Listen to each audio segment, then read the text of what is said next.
একটু আসি আমি বাংলাদেশের কথায়। বাংলাদেশে কিন্তু গ্রীষ্মকালে বেশ গরম পড়ে এবং বাংলাদেশের মানুষ কিন্তু এখন বেশ কনসার্ন হয়ে যাচ্ছে রোদে পোড়া নিয়ে অথবা স্কিন ক্যান্সার অথবা হেলথ ওয়াইজ অনেক কনসার্ন হচ্ছে। এবং বাংলাদেশের ইউভি ইন্ডেক্স কিন্তু অলমোস্ট 11-12-র দিকে যায়।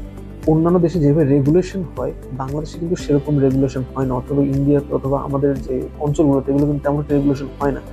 সো কোন ব্র্যান্ডের কোন কেমিক্যাল আমরা আসলে গায়ে মাখছি এটা আমরা ঠিক করে দেখি না, কিন্তু তবু কি দিচ্ছি একটু ভেবে দেখা দরকার।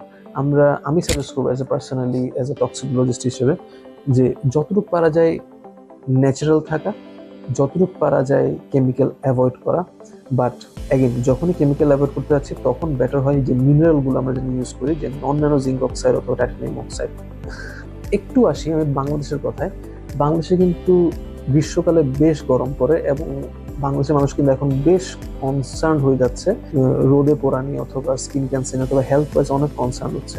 এবং বাংলাদেশের ইউভি ইন্ডেক্স কিন্তু অলমোস্ট 11-12-র দিকে যায়।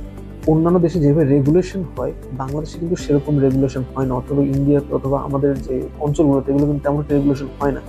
সো কোন ব্র্যান্ডের কোন কেমিক্যাল আমরা আসলে গায়ে মাখছি এটা আমরা ঠিক করে দেখি না, কিন্তু তবু কি দিচ্ছি একটু ভেবে দেখা দরকার।